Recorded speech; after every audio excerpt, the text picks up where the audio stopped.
Hey everybody, welcome back to the Harmony Ball podcast. This episode is brought to you by the Voices of Gotham, the Barbershop men's ensemble in New York City. Check out their video on YouTube, June 2nd. They're in Prospect Park. They're doing Keep the Whole World Singing. It's green, there's bicycles, it's beautiful. Things are coming back. Barbershop is back. Vocal music, live music.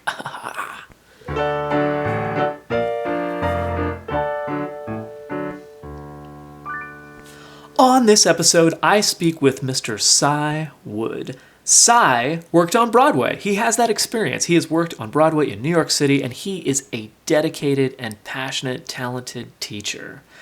He is so clearly caring and empathetic about his students when he speaks about them in this episode. It is so cool to just bask in the quality of his empathy.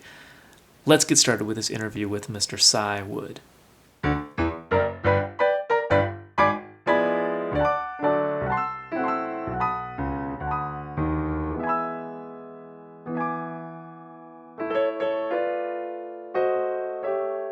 Mr. Cy Wood, welcome to the Harmony Ball podcast. Well, thank you very much, Derek. Thanks for having me. It's good to connect with you, man. I haven't seen you in quite some time. I think the last time I got to see you was in Kansas City International. And we were just, saw each other for a second. And just for a little bit. Hello, good to see you and all of that. But yeah. Yeah, man. Last time before that was in New York City. That's right. We lived in New York City, baby. We did, yes. Dude, we've got to talk about that because we will, yeah. The sirens and the voices of Gotham afterwards were epic. What an amazing time that was. And I know that they continue to have those. I mean, post-pandemic, of course, but of those afterglows each week were so incredible. Loved it. Oh, dude, it was so good. It was like, those were probably some of the, I would say that was probably the best consistent afterglows of my entire life. And fun and welcoming. And, honestly, like whenever people would come to visit New York City, we would have barbershoppers come to New York all the time because, it's New York. Yeah. And they would come to a Gotham rehearsal, either sirens or voices, and then they go to the afterglows, and they're like, "Wow, this is great! You do this every week?" "Yeah, we do this every week." "Wow, this is great!" And so I met so many awesome people just through living in New York City and being in Voices of Gotham and having international and national guests come and stay and sing some tags and drink some adult beverages. It was very fun. Oh, and the room was packed too. Yeah, packed. It's epic, and weekly. Yeah, it's awesome. And it was such a short walk too from the rehearsal venue because it was at that church, and then we walked down to Hell's Kitchen, maybe 4 or 5 blocks or something. Yeah, something like that. And now I know that they've changed rehearsal venues since I've left New York City, but I'm guaranteed that they still have an epic afterglow and very inclusive of both sirens and voices and anyone else that wants to get together just to ring some chords and make some toasts. I guess inclusivity is a fun thing. Yeah. It feels good. It's nice. It's cozy. It makes and it's funny. There have been so many people that I've met through through the two choruses being working together as a brother or sister chorus, and lots of relationships and marriages and stuff that have happened between the two too, which is it's very fun and inspiring, and it could make for a great Hallmark TV movie special, I'm sure. Neat. I don't think of it that way, but yeah, that makes a lot of sense now that you put it that way. Yeah. Yeah, it would be nice to produce a Hallmark movie about Barbershop. What would that be like? I think that would, it would be a little niche, but I think that that most Hallmark movies are too. So that's all right too. Totally, man. Yeah, those were good days. And you were in New York because you were producing off Broadway? I was producing both off and on Broadway. Oh, nice. I didn't know that. Yeah. Yeah, it was I was at one point involved in producing and working on 8 different Broadway shows at the same time.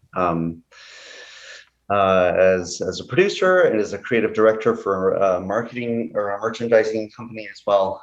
So it was a lot of fun. It was a really cool job and really, really difficult at the same time. But I had actually moved to New York to be an actor, which I was lucky enough to do, and lucky enough to work in many different productions as an actor as well. So yeah, New York was kind of my home. It was my formative adult years, I would say.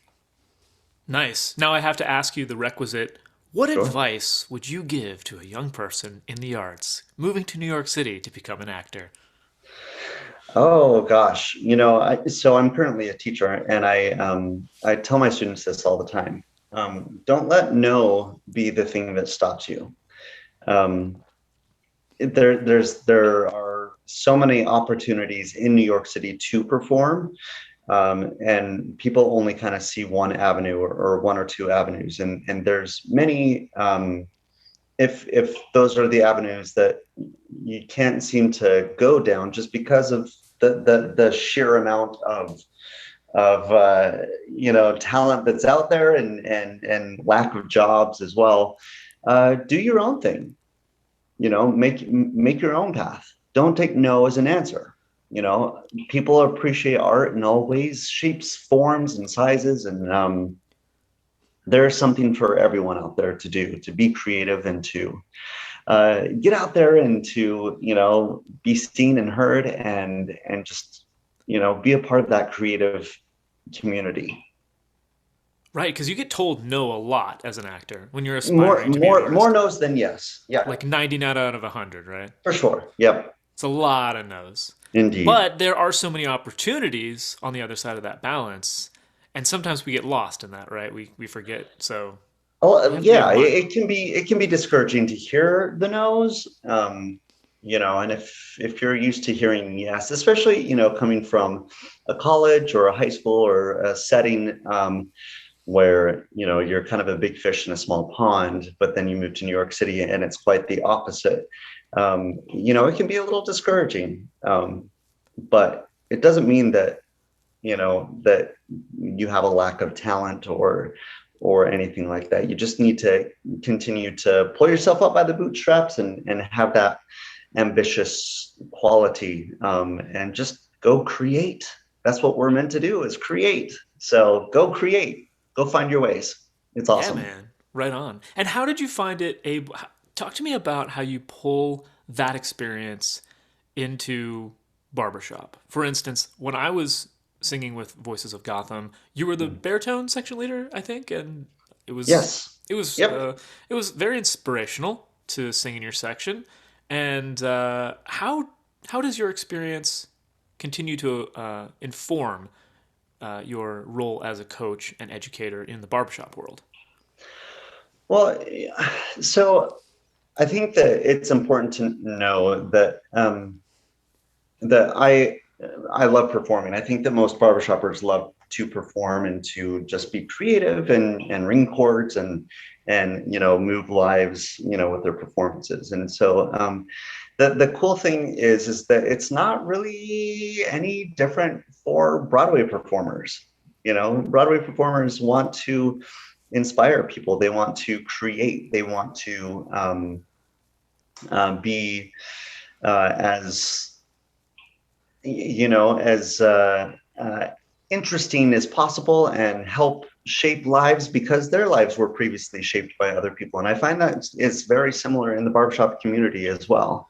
I mean, I'm a third generation barbershopper. And so, growing up singing barbershop, I had all of these, superstars and people that inspired me. It's the same as there were Broadway stars that inspired me, and was kind of the starting point for me getting into the career that I have now. And um, ultimately, that I think that it that translates extremely well both in barbershop and in Broadway. There's a, a a a huge connect when it comes to performing and changing lives and being authentic on the stage and finding just the joy in that creation.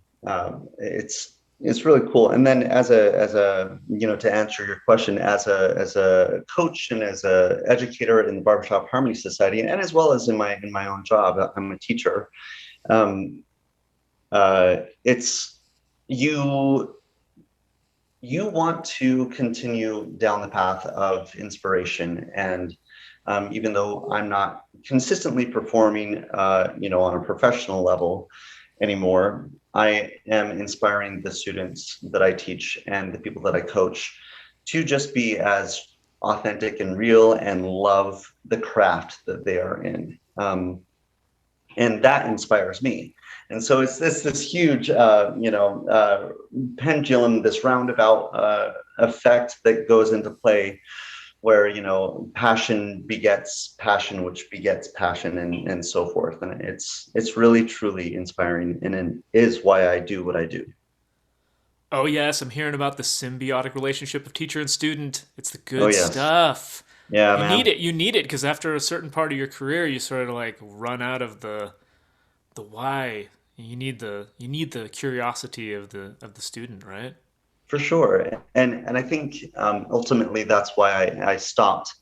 It was one of the aspects of why I stopped acting as a profession, just because it was awesome. I loved doing it.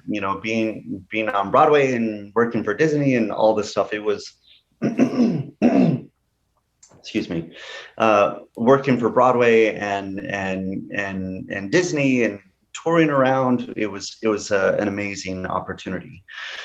And eventually I just was taking jobs because I needed to put food on the table. New York City is an expensive place to live, I do and I know. Oh wasn't, yeah. yeah, and I wasn't finding the joy um, as much in taking jobs that I didn't appreciate. And so, yeah, for me, it's about that inspiration of loving every single moment of what you do. And I have to say, as a teacher, I do. I really, really love being able to connect with people who want to follow their dreams and explore their passions. Yeah, that's the good stuff, man. How do we make better teachers in that regard? Oh, that's a great question. I find that the best teachers are also the best students. People that Oh. are really want to continue their educational journey as well. I've, you know, I've had some awesome opportunities in this world, but I am far above perfect as a performer and far above perfect as a teacher as well. And so I think that the more we get our educators to continue on their educational journey, especially following their passions, that's going to be more inspirational to them and then in turn to their students. You mean you're like beyond you don't see perfection as like a value? Or what do you mean when you say you're beyond perfect? What does that mean? Yeah, perfection is it. Well, it's all relative, isn't it? And one person can think something is perfect, well, whereas the other person may think it's not. And Ah, yes. so Eye of the opinions. beholder. Art is quite subjective as well. And so having that, um, it's saying that one is perfect. People might uh, watch me perform and say he's perfect, and if you are, you can contact me and I can thank you later. But I know that, and I believe that I'm not. And so it's more of it inspires me to continue on in my educational journey. And I think that that's what's really cool about barbershop too, is because you can continue to learn things, within our art form And that so just, many things too. and yeah, not only vocality but musicality and performing, and and even things like, business and, marketing and everything. Barbershop has it all. And it's amazing to see our little community be so well-rounded within the world aspects. Yeah. Good networking, good Yeah, for people. sure. Yeah. Yeah, man. I am so proud to be a barbershopper because the people that the people that give their lives to this really and truly want to see it flourish. It's not just this like thing that they do kinda. They really are into it in like a very spiritual, I would say, way. And I Well, love I that. think it's a it really is home for a lot of people. I do have to say it's interesting. I had so many awesome opportunities as a professional actor and a producer, and just being able to meet so many people around the world. And I'll have to say that I've met even more people and been more places due to Barbershop versus Broadway, just because of the passion that everyone has. And you think that Broadway is the top of the performing world or whatever, on stage live performing, but um, you know, I have to say that there's a lot more to it than just being on stage in New York City. You're going to find good people, find good skill sets in anywhere that you go. I mean, look at us. Look at all of the barbershoppers in the world. Seeing our friends in South America, Barber Drum, posting videos and getting interviewed down there. And, when I lived in Japan working for Disney, I was able to meet a lot of Disney, or sorry, excuse me, Japanese barbershoppers as well. And it's just amazing the community that we have that is based on our art form. And it really is inspiring to me. I think Oh, you more worked in people should Disneyland. do it. You I worked did. in Yeah, I Tokyo worked for Disneyland. Tokyo Disney. Yep. Ah, dude, that's awesome. Yeah. Tell me I something about loved it. that. We must have talked about that, back in the day, but dude, what was that Yeah, like? yeah, yeah. I loved it. I did 2 years total there, not consecutively, but I did it 1 year when I was in college. I got hired and took a year off so I could go perform over there, and it was really, really great. Got to meet a lot of amazing people. And then I did another year of performing a few years after that, and it was good. It was good to be there, and I love and I miss Japan all the time. I became very connected with my friends in Japan because the second time I was there, 8 days after we arrived, that's when the big earthquake and tsunami happened in Japan. Oh yeah, I've seen those videos where Yeah. it's like a camera, like in a cityscape, and then slowly like water starts rising, like in this, and Yeah, then it like was after like 20 minutes, it's like the water is like 40 feet high. Yeah, it was terrifying. Dude. Like we've been living in this pandemic right now, and it's been terrifying to see all the destruction, but imagine that all happening within 20 minutes, and they're still suffering from it, you know what I mean? And but it was, when bad things happen, you see communities pull together. And that was the case in Japan as well. My cast, we didn't have running water and we didn't have electricity for a while. And, so, we were stuck there in Japan in a foreign country, but then we decided that, we need to go out and help. So many of us went out and volunteered to help clean roads and clean out houses and fix as much as we could Wow. to just to help the community. And then afterwards, we had a lot of people, um, come to the park where we were performing, and we would get handwritten letters and videos and messages from people saying, thank you for inspiring with your performance, and it's been a really difficult time, and to see joy and happiness, that you bring on stage, that brings me joy and happiness. So it really is inspiring. Out of this world, and I do cherish those moments that I had in Japan, and ultimately, it changed my life forever. Performing takes you around the world. It does, It's for beautiful. sure. I got to go to Yeah. Japan once, and we got a handwritten note for singing tags way too late in the hotel lobby. Yes, they follow rules in Japan. So Exactly. Yeah, we yes. were definitely breaking the rules, and they did Yeah. not like that. But they were very polite about it. And I remember feeling a little like we'd over, because yeah, gosh, they are so into etiquette, and Oh that's a yes. beautiful thing. Gosh, I was listening yesterday to a book on the people who live in Okinawa, Mm, and so many of them live into their 100s. And the book makes the yeah. case that the way they do that, in addition to moderate exercise and a vegetarian diet that includes a lot of tofu and greens, is Mm, community. They have a purpose in life and they're serving their community, for just as sure. you're Yep. describing.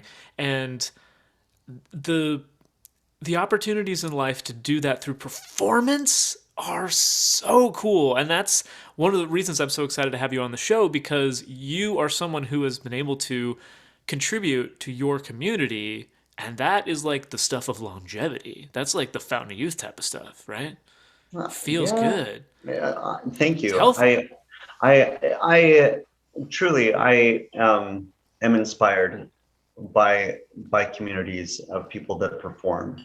And it's, you know, of course we all have our differences, but when it comes to, singing a tag, or ringing some chords, or just getting up on stage and putting your all out on stage, it connects us. And um, yeah, it is inspiring to me, and that's why I continue to do it. That's why I, am uh, coach. That's why I'm a coach. That's why I want to volunteer my time at Harmony University, and that's why I do as many um, educational weekends that I possibly can, as well as sing with my chorus and my quartet.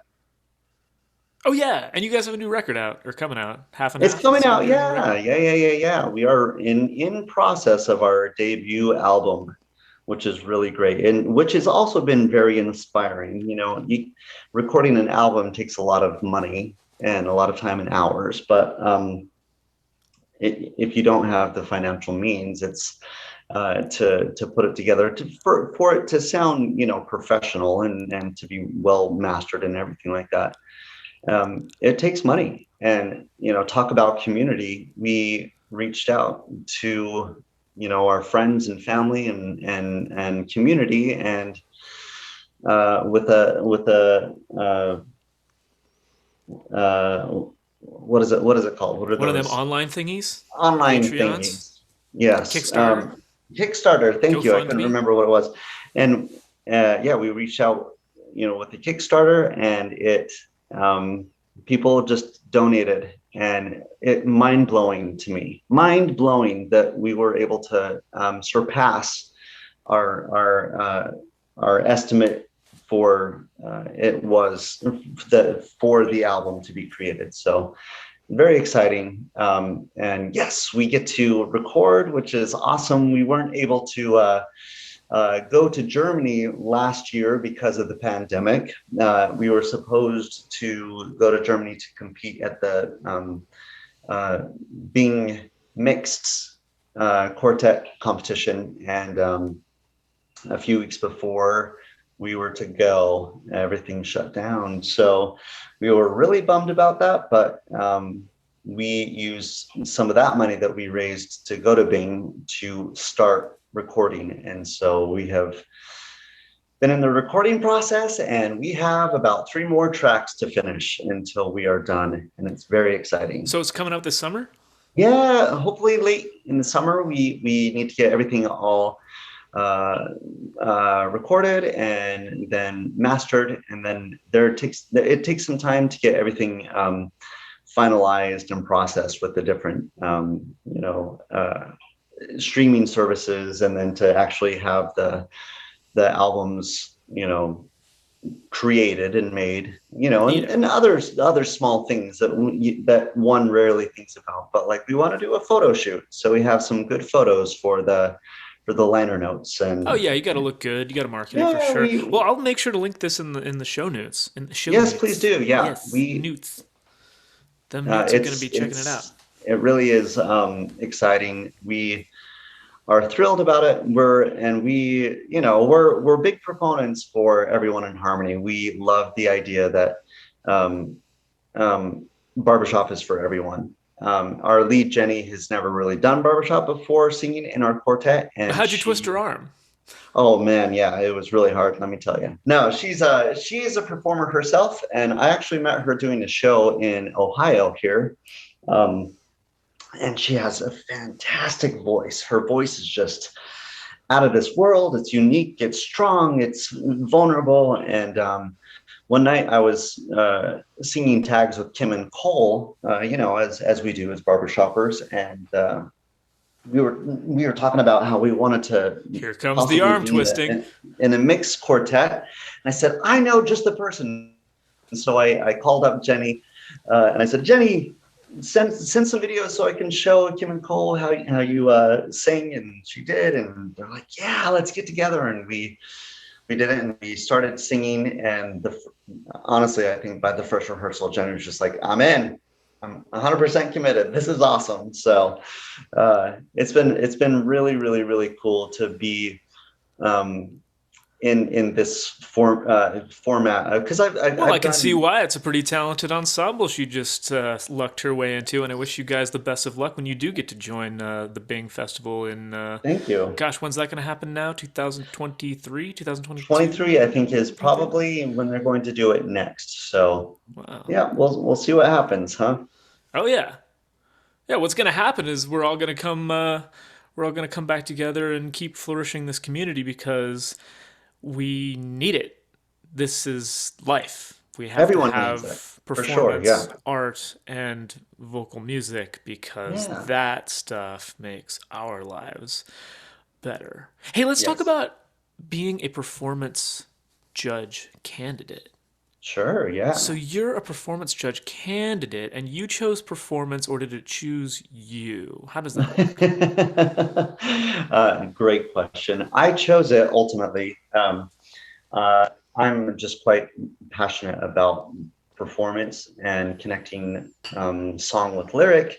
Um, and I'm fully aware that people can love to sing and be in a locked chord and just love it just for that purpose alone, and which I agree with. I come on, I love singing and ringing and belting out a good tag at 3 in the morning. But I also am more inspired when I stop thinking about technique, and when I stop thinking about uh, making sure I'm hearing the overtones. But I'm more inspired when I see someone really being vulnerable and authentic on the stage, whether in comedy or in or a ballad or anything really. As long as I see something that is genuine and heartfelt, it moves me, and that is the thing that I love the most about barbershop, is that it's accessible to everyone because we're all human beings, right? And so we can all access our humanness while on stage, and frankly only our humanness, because it's just four parts, four different sections, singing with unaccompanied, and I think it's brilliant. Yeah, man, it sure is brilliant. Nothing quite measures up to the not having to bring your instrument with you ness of it. So many Right. instrumentalists are so jealous of vocalists in Right. that regard because it is, as you say, sort of inseparable from your being. It's so humanness-y. Yeah, it really Humanness. is. It's accessible to anyone with a voice. Yeah, we all have them. We Yep. see somebody singing and By the way, what do you think about people who say, "Well, I can't sing"? They always make that joke. They're like, "I can't carry a tune in a bucket" or something like that. Because personally, and I don't know if I would want to know if you agree with this. I feel like anyone can sing. Like they can. I They just agree. don't know how to tell themselves that.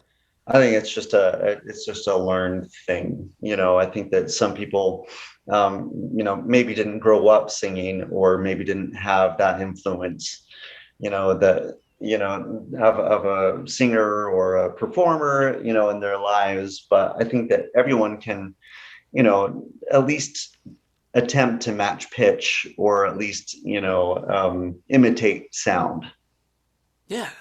And you and did grow up so in a barbershop family. I did, I want to yeah. know about that because I did not. I mean, my my family gave me a lot of opportunities and invested in my education, and I love them dearly. Right. Music was more of like a what's on the radio sort of thing. And my Hmm. grandparents were kind of, they were into like classical and they'd give me CDs and stuff in addition to Mm. VHS tapes of the next generation, Star Trek. But like there wasn't a lot of like, oh, Derek should be a musician, or let's go to the barbershop rehearsal, or let's go to the community choir, or this type of community engagement. I think mostly because my folks were just headed in other directions professionally. But I do want to know Mhm. about your experience because, as you say, you're a third generation barbershopper. That's so Third cool. What generation, was that yeah. like? It's great. You don't think much of it when you're growing up. In fact, I thought the barbershop was for old people, growing up. But it was snuck into my life, I think, just because whenever we would travel, I have six older brothers and sisters. I'm the youngest of seven, and we would all pile into the car to travel.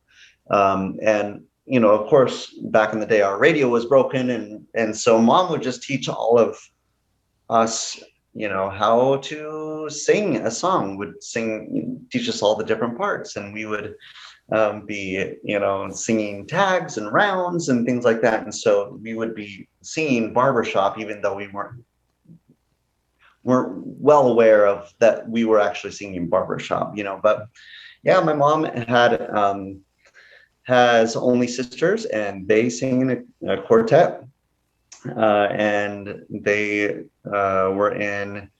started the local chapter in Pocatello, Idaho, of Sweet Adelines, which is great. And my aunt directed it, and my mom and her sisters and her mom was in it, and my mom's dad had brothers, and they were also in a quartet, and they started the chapter in my hometown as well, the men's chapter called the Gateway Chorus. And uh, uh, it's really, really cool just being in such a musical family where everyone sang and everyone continues to sing for fun. I also have three brothers, and so whenever we're together, you can guarantee that we're singing some barbershop tunes, and just loving the old songs and learning new ones. And you'll find us at holidays around the piano singing all together. So Wow. um, yeah, That's so apple pie, dude.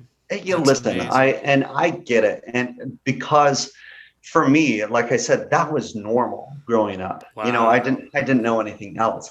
I didn't know that people don't, grow up hearing a baritone part.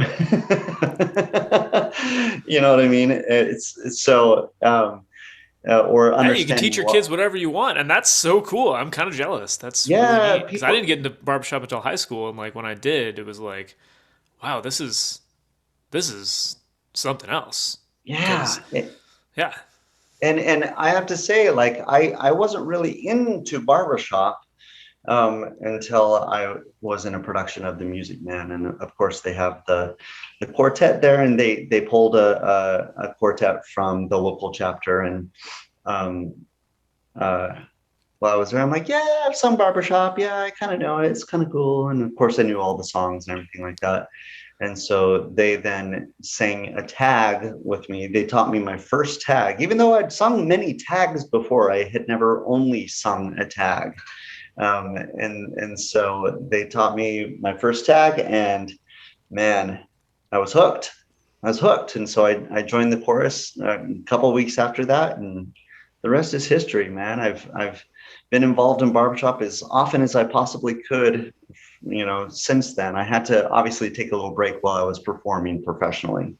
I just didn't have the time to do that when I was doing that. So, but as soon as I stopped performing professionally and I went to producing, that's when I went back to barbershop.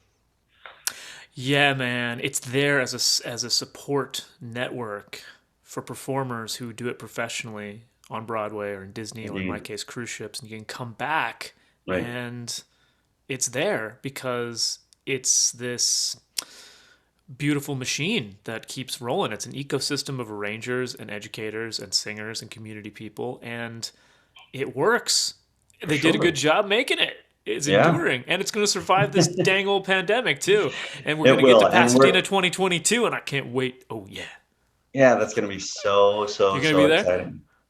To Pasadena? Yeah, midwinter next year, Yeah, hopefully bringing my students 2022. as Oh, well, which okay. is really, really, really great.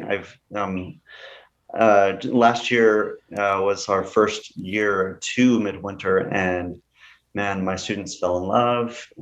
I've had students that have, formed quartets and everything like that. It's truly inspiring. Again, going back to that whole idea of passion begetting passion. How are you going to bring Um, them? I mean, like, you're going to do a fundraiser, or talk to me about the specifics of bringing yeah, it's students. expensive. It really is expensive, and only due to the open hearts of the barbershop community were we able to actually go to the one in Florida.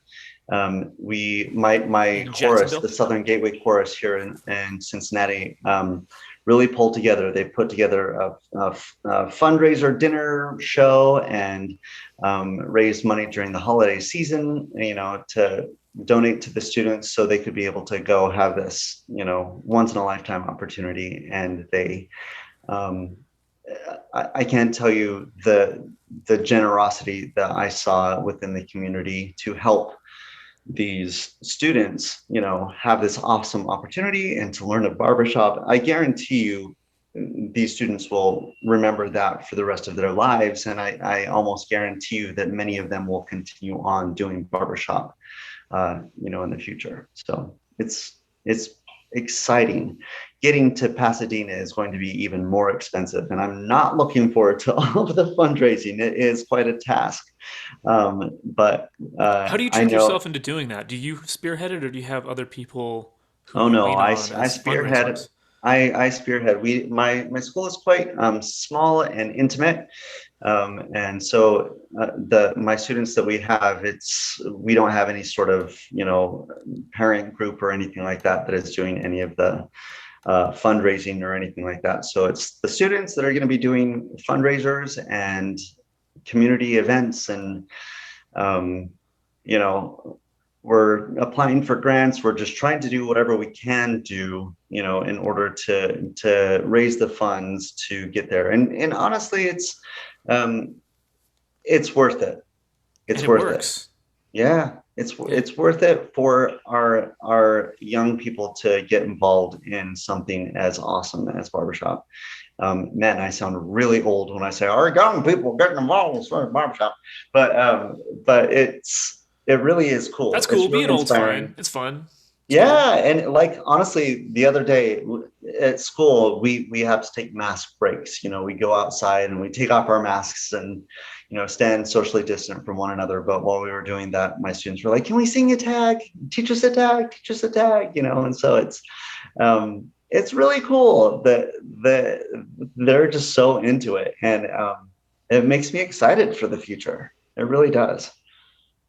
That's what it's all about, dude. That's how those people in Okinawa live to 100. Because they're like so into their community and giving to their community Right. that they conceive of a bright, beautiful future that they're making, and that, in addition to the fruits and vegetables, lets them go all the way. Right. And I guess Yep. that's something that we're all destined to know more about as the years go by, because it's kind of a magical part about funneling your wealth into the arts, because you get to create that future for young people. It's awesome. And you let them go, right? You you give what you can, and then vicariously you get to enjoy. But also, really, the world does become a better place because harmony teaches us how to be empathic towards each other. And what else? You're an educator. Tell me what these kids get when they go to Pasadena. Because, I mean, we both know, but like, say it out loud, my friend. Well, I think that they were going down, and none of them had experienced barbershop before. Like when we went down to Jacksonville this last January, none of them knew and one iota what they were getting themselves into. And they're just used to learning whatever music that we're learning in school and class and working on their own projects and things like that. But and of course they learned the songs that they were going to be performing down there, and that was fine. But to see them light up when Signature and Midtown and all of these other, quartets and groups were on stage, they were so inspired.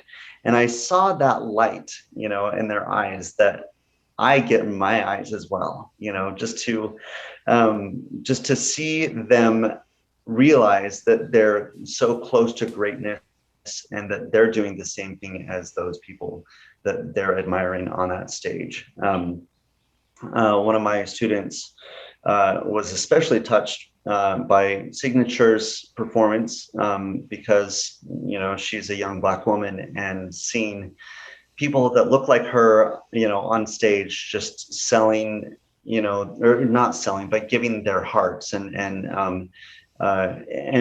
being authentic and real. It was truly inspiring to her because that's what she wants to do. And it's Maybe you were reaching for like, sorry to interrupt you, but maybe you were reaching for a phrase about selling the message of a song because that's yes, definitely that's what championship is about. Like yes, Signature did that just like all the other champions. They right. know what this song that they're doing is deeply, and sometimes we describe it as selling, which has something to Selling do with is a like understanding the solid right. Yeah, no, I get value it. of Yeah. the piece, and they're able to communicate it so expertly, Yes. or maybe not expertly, maybe more like just they're Authentically. keeping it real. It's Sure. authentic. Yeah.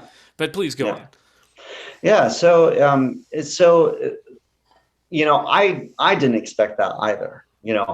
As their educator, of course, I always want my students to be inspired and to be happy about the choices they're doing, and to have fun and make memories and make friends and everything like that. But I didn't know that it would maybe even alter a path of life uh, for my students, and that I feel like that's going to happen in Pasadena when we go down again, just because we want to help you know everyone understand that music isn't just a school thing, and it doesn't have to be, and that it can be consistent in your life, that you can continue to learn, that you can continue to create and build and be artistic and make those memories, and have your life change consistently throughout your life. And I think that going to Midwinter and any of the youth programs that are there for Sweet Adelines, Harmony Incorporated, anywhere, like I think that they're so extremely beneficial to anyone that attends them. And even if they don't continue on a life in barbershop, I think that it really is a fun time for them to be able to sit and create and make memories, and meet people from around the world, and notice that they are an individual within a community which loves and accepts them for who they are, which is awesome. Oh right, yes. I that connects with something that I spoke with Melody Hine about. Mm.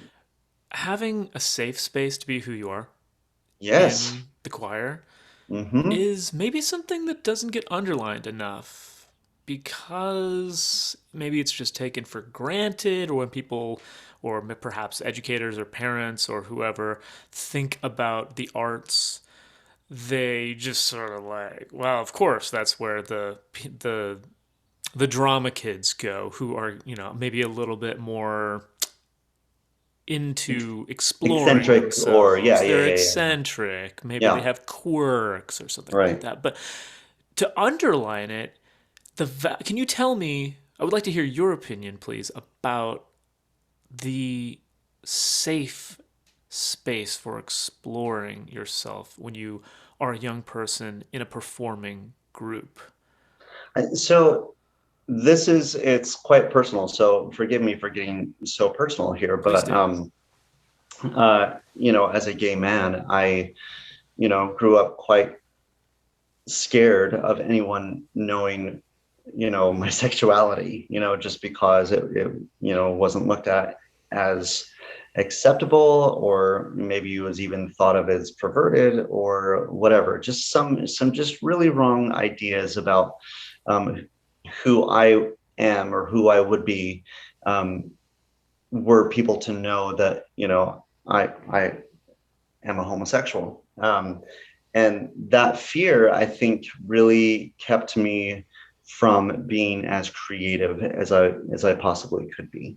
Um, it also kept me from being authentically who I was, which then translates into inauthenticity in performance as well.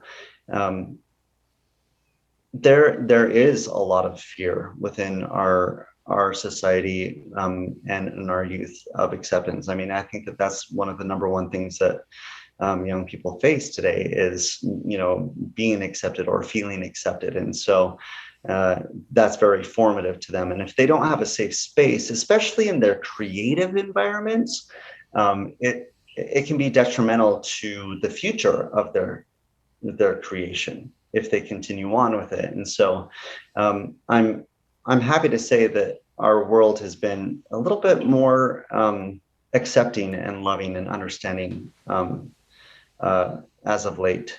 Of course, there are obstacles still, and I'm not downplaying that at all, because there are, and there are still some really hard times for some students that I have as well. But I try to um, create a culture where love and acceptance of self is imperative. I have three rules in my classroom. Rule number one is no self-deprecation. Do not put yourself down. It's so important to love yourself. The second one is to be kind, right? To love one another, and to work through your problems through kindness, and even your uh, frustrations with someone else, work through kindness. And then the last rule is don't be stupid, but that's just mostly because they're all teenagers, and so I don't want them to be stupid. No, they're not fully cooked yet. Yeah, right. They got some stupidity. Walking into the classroom and seeing someone with their shirt over their heads doing a headstand. Yeah, that's rule number three. uh, I'm reading John Newell's book, Climbing the Mountain. It connects with this because one of his one of his thesis in the book is that the story that we tell ourselves is where depression arises from. And I like those rules because the first two seem to be so connected to the kindness of telling the story of yourself to yourself, which Sure. is maybe not brought up enough in our Yeah, I education think I think system. that How we think of ourselves. yeah, and I think that it's acceptable in our world, in today's society, to put ourselves down, or at least it's maybe even, if not just accepted, but maybe it's even expected of some. You know what I mean? Like, hey, you did such a good job. Oh no, I didn't know things. Or you look so good today. No, no, I don't. I just got out of bed. You know what I mean? Hmm. And to me, even those are small. People are offering kindness, and to shoot that down, that is ultimately shooting down creation. Humans are made to create, but we also have the power to destroy. Um, that's the opposition that comes along with it. And so I feel like when we're destroying, we're not creating. And so it's creation is such a huge um, word in my everyday life, and I want to continue to create. And I think that having that self destruction of putting yourself down, or thinking bad things, or even just saying stuff. Just self-deprecating humor. It can be funny at times, but after a while, it gets a little too much for me, and so that's why I don't allow it in my classroom, and I've actually learned that I'm not allowing it in my everyday life. Um, I don't like to hear my friends or my family put themselves down. I care about them, and I think too highly of them to be okay with having themselves put themselves down, because I love them and I care about them and I want them to know that. So I've been and of course, you turn the mirror on yourself, and I want to make sure that I'm following my own rules as well, especially rule number 3. No handstands for you. You don't want the kids to walk in and Well, maybe you'll have to see me a night of tags and see what I'm doing. well, it is a nice time to have some reckless abandon after midnight, after a few awesome tags in a hotel lobby. I know this because in Japan we got in trouble for that, and I still feel a little guilty about it, but it was pretty nice anyway. Yes. So, yeah, dude, this has been such a cool talk. I wonder what else we could chat about. Is there any ideas that you brought?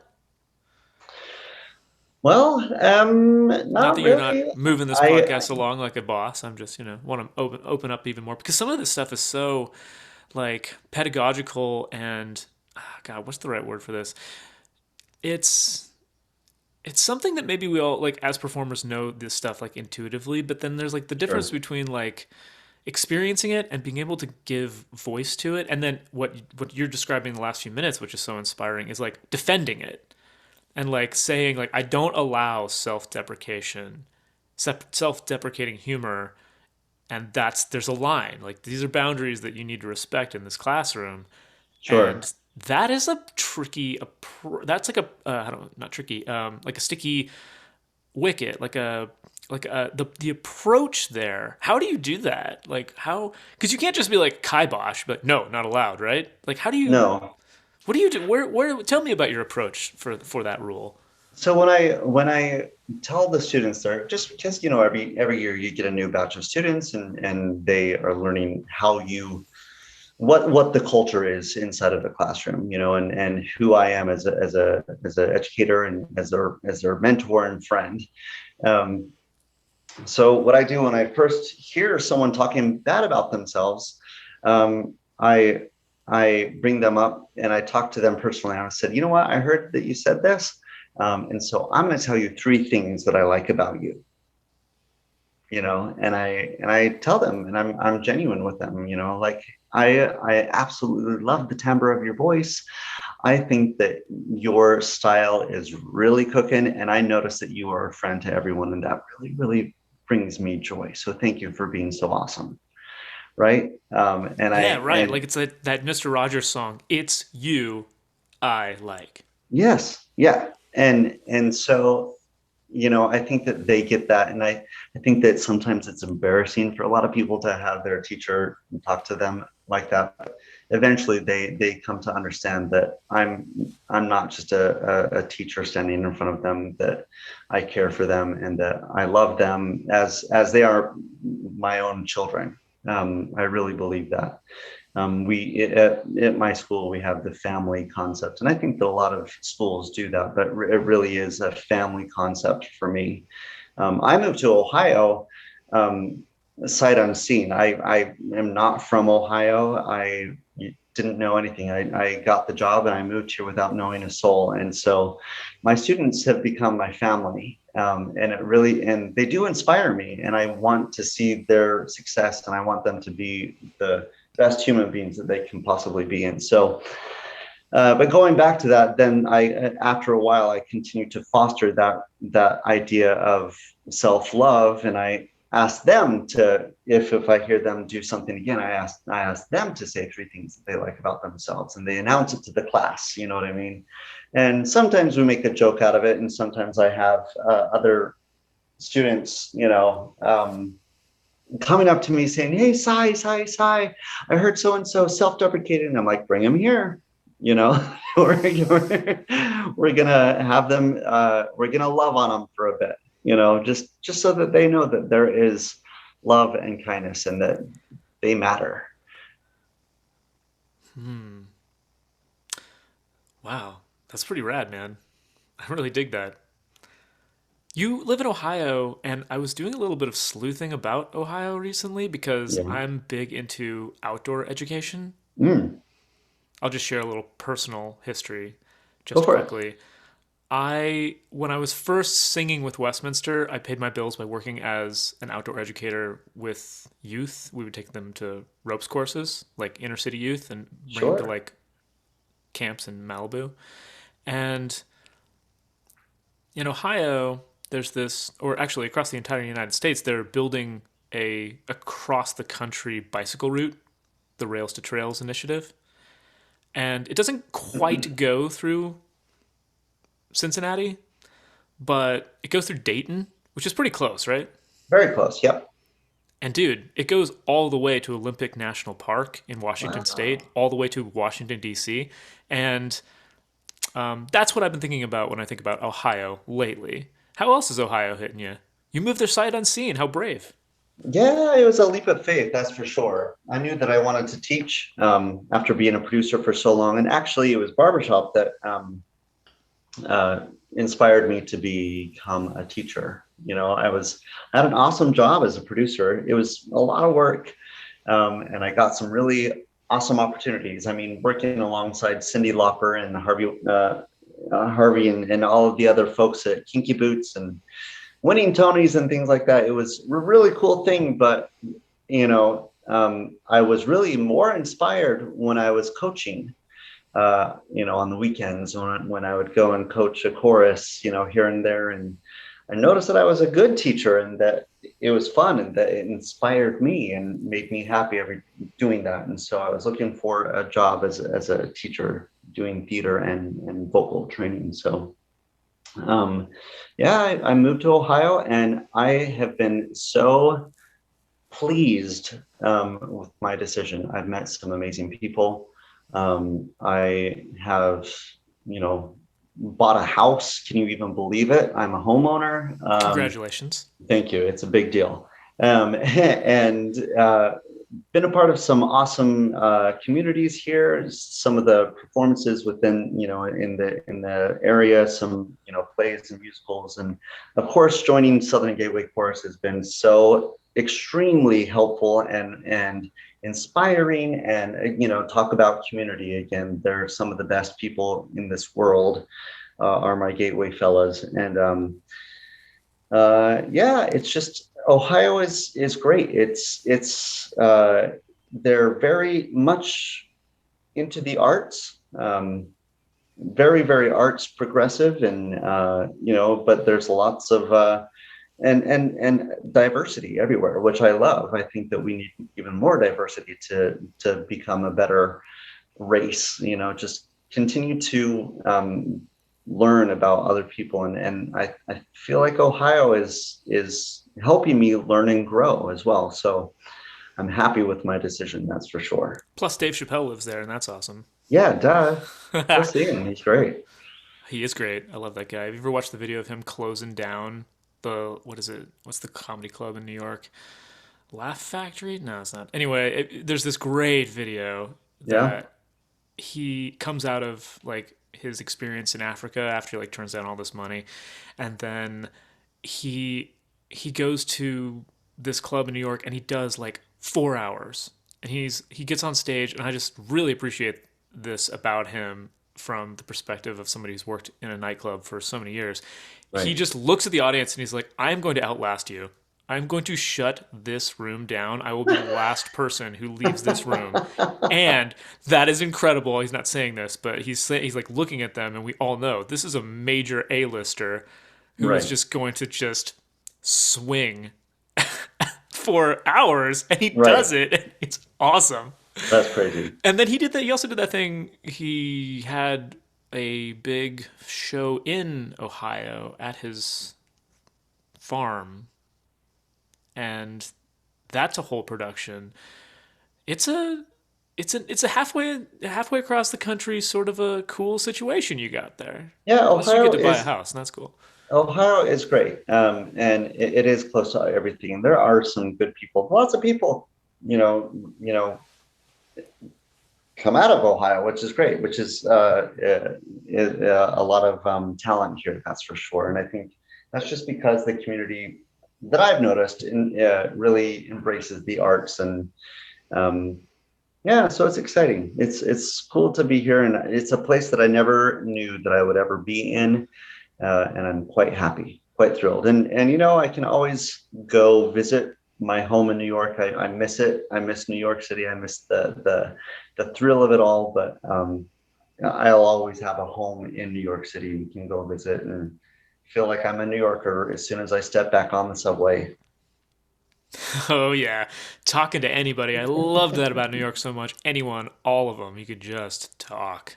Right. Oh, what a wonderful experience for somebody who wants to see the world and to talk about the diversity with the capital D.